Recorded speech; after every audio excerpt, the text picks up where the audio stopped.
È nato a Menfi l'Istituto Musicale Civico in convenzione con l'Istituto Superiore di Studi Musicali Arturo Toscanini di Ribera, che continua il suo processo di espansione su tutto il territorio regionale.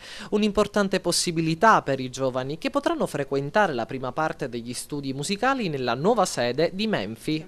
Il Toscanini ha nelle sue finalità statutarie quello di irradiarsi nel territorio, quindi coinvolgendo i giovani allo studio dell'arte, in questo caso della musica classica.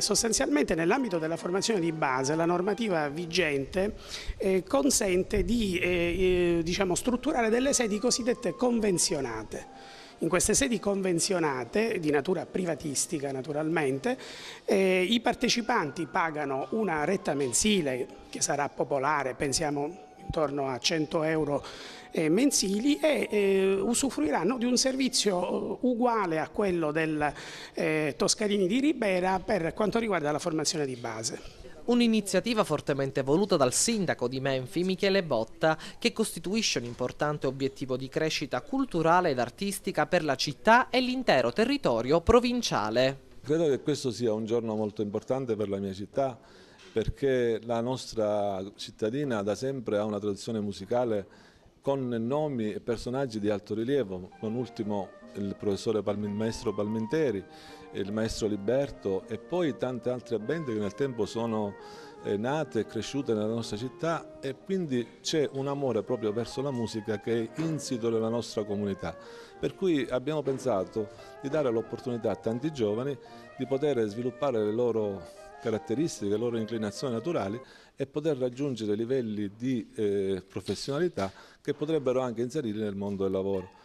Questo non solo per un fine professionale, ma anche per fare in modo che i giovani, avvicinandosi alla musica, possano anche allontanarsi da quelle che sono altre cattive abitudini che oggi sono presenti nella nostra città. Un progetto andato in porto grazie anche ai partner del progetto. Oltre al Comune di Menfi e l'Istituto Toscanini di Ribera, hanno contribuito alla realizzazione l'Associazione Musicale di Apason e la Scuola Elementare Norino Cacioppo. La scuola mette a disposizione i locali, ma anche tutta quanta l'organizzazione.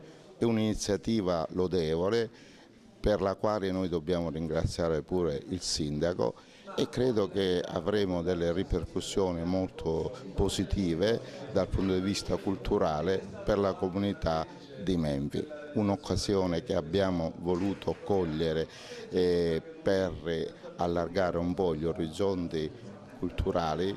La scuola deve essere aperta soprattutto a nuove esperienze, e credo che questa iniziativa possa costituire una esperienza molto forte sia per i ragazzi, sia per le famiglie, sia per la comunità. Cresce l'arte, cresce la cultura, cresce la democrazia.